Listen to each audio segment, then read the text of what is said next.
mais poderosa do que todos os exércitos do mundo, é uma ideia cuja hora tenha chegado.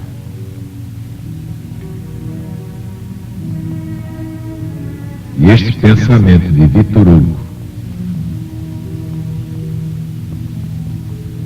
se aplica perfeitamente ao novo mandamento do Cristo de Deus. Amai-vos como eu vos amei. Ninguém tem maior amor do que este, dar a vida pelos seus amigos. Novo mandamento é por isso a ideia das ideias, a ideia máxima, a última palavra deste fim de ciclo. É o caminho natural da realização da maior profecia do Redentor da humanidade. Haverá um só rebanho para um só pastor. E o pastor do rebanho único, evidentemente, é Jesus, o Cristo, que nos deu seu novo mandamento. Sem este novo mandamento, não há política, não há ciência, não há filosofia, não há religião, nem Bíblia, nem Evangelho, nem Apocalipse. Quem não sabe Apocalipse já não sabe Evangelho. E o novo mandamento lançado no Evangelho triunfa no Apocalipse. E o Apocalipse é o Evangelho moderno. Mas agora Jesus está voltando. E é por isso que levamos a todo o Brasil e a todo mundo pelas ondas hertzianas o Apocalipse de Jesus segundo São João. O último livro da Bíblia Sagrada. O livro das profecias finais.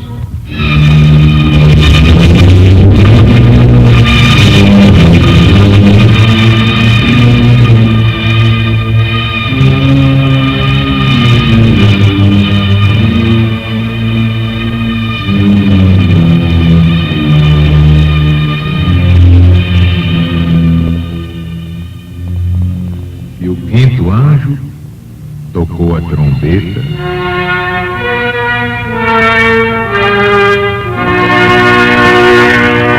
Uma estrela caiu do céu na terra e lhe foi dada a chave do poço do abismo. E ela abriu o poço do abismo e subiu o fumo do poço como o fumo de uma grande fornalha. E se escureceu o sol e o ar com o fumo do poço.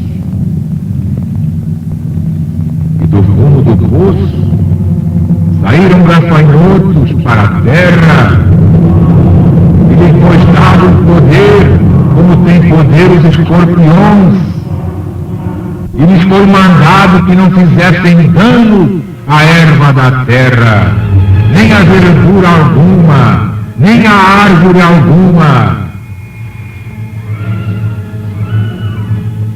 mas somente aos homens que não têm o sinal de Deus nas suas testas.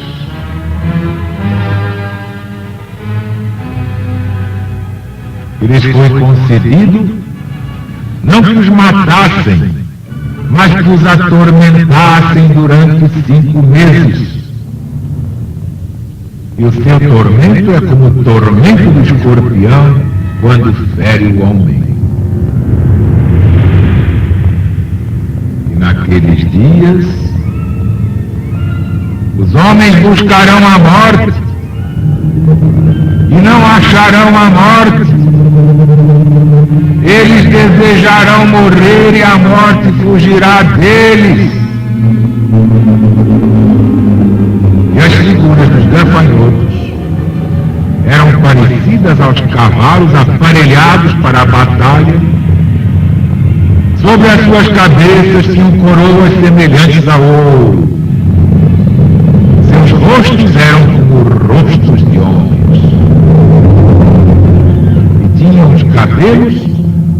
cabelos das mulheres. Seus dentes eram como os dentes dos leões, e vestiam couraças como couraças de ferro, e o estrondo das suas asas era como o estrondo de carros de muitos cavalos que correm ao combate. E tinham caudas semelhantes a dos escorpiões, e havia aguilhões nas suas caudas. Seu poder se estendia a fazerem mal aos homens durante 5 meses. E tinham sobre si, como seu rei, um anjo do abismo, chamado em hebreu Abaddon, em grego Apollyon, e segundo o latim quer dizer o exterminador.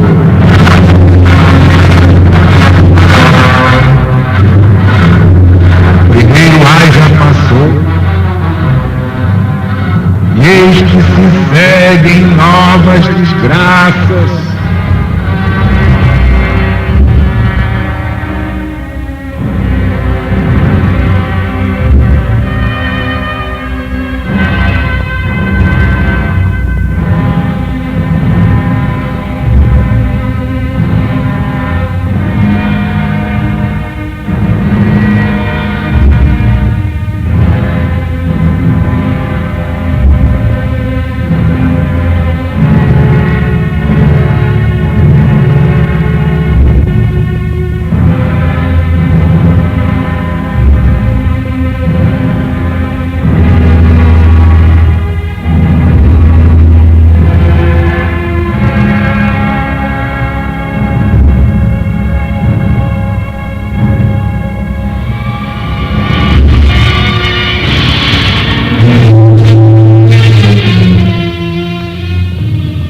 E uma estrela caiu do céu.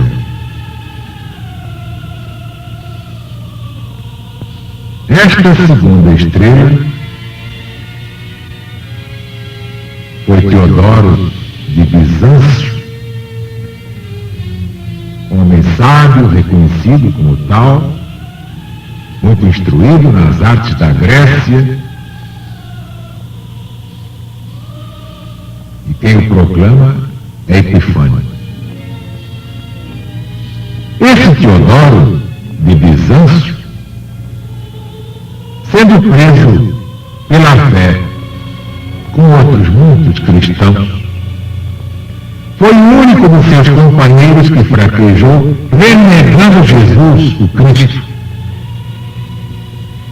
Como os que conheciam seu saber o censurassem por queda tão vergonhosa, para um homem do seu talento, de suas luzes espirituais, e foi que respondeu Teodoro, espanador na memória,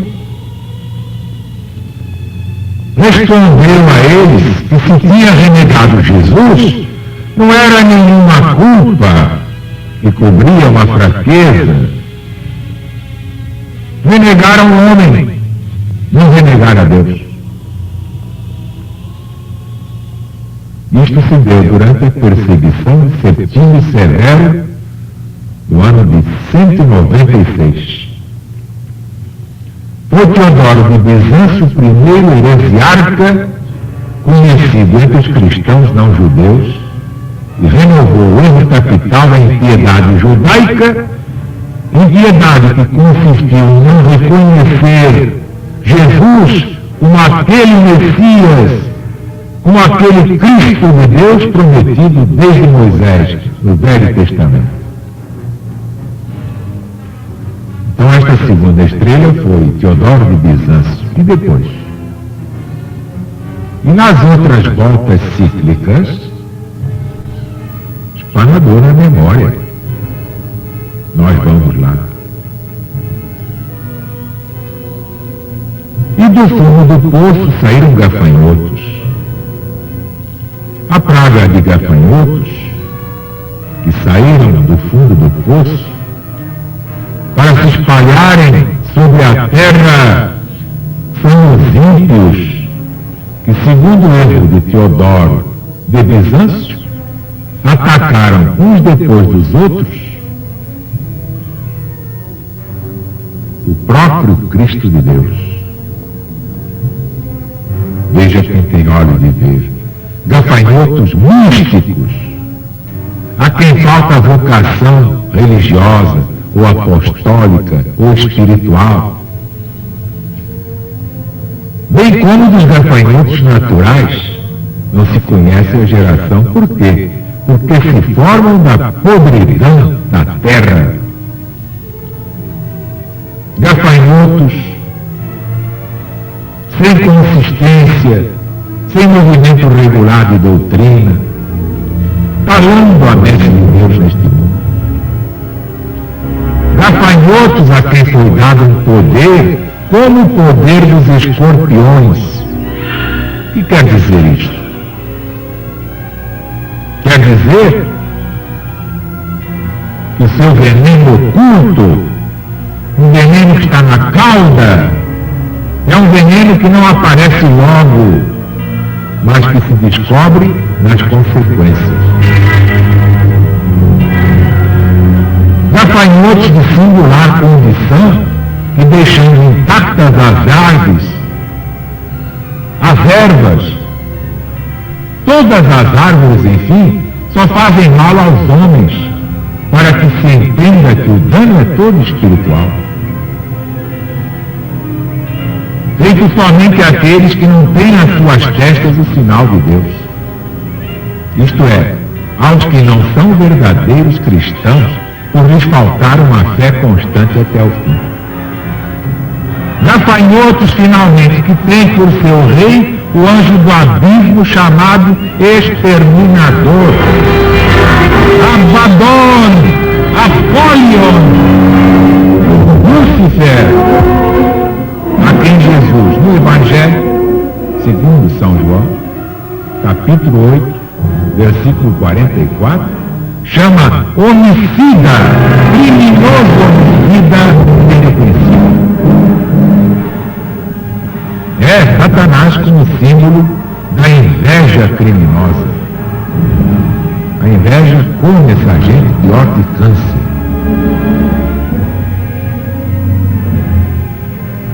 Então já vimos que 2 estrelas caíram do céu.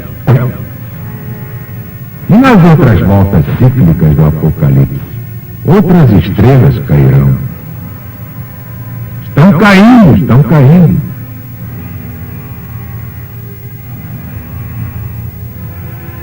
Porque vem aí coisas muito sérias, que lembra esse estrondo das suas asas, com o estrondo de carros, de muitos cavalos correndo ao combate. Isto concorda muito bem com o que dos gafanhotos escreveu antes Plínio.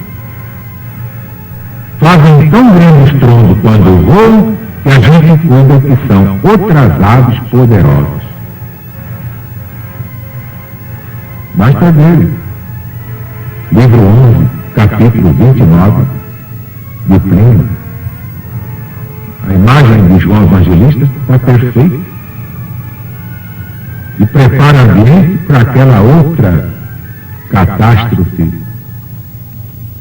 Naqueles dias, os homens buscarão a morte e não a acharão. Eles desejarão morrer e a morte fugirá deles.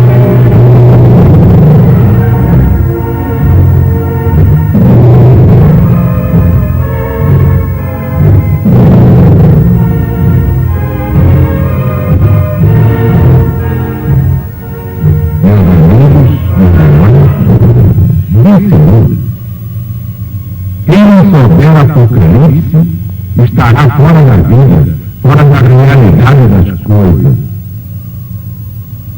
Quem não sabe Apocalipse já não pode mais dizer que está no Evangelho. Por quem não sabe? O Evangelho moderno é exatamente este. Apocalipse. A revelação que Deus confiou ao Cristo e a toda a humanidade através de João, o discípulo amado.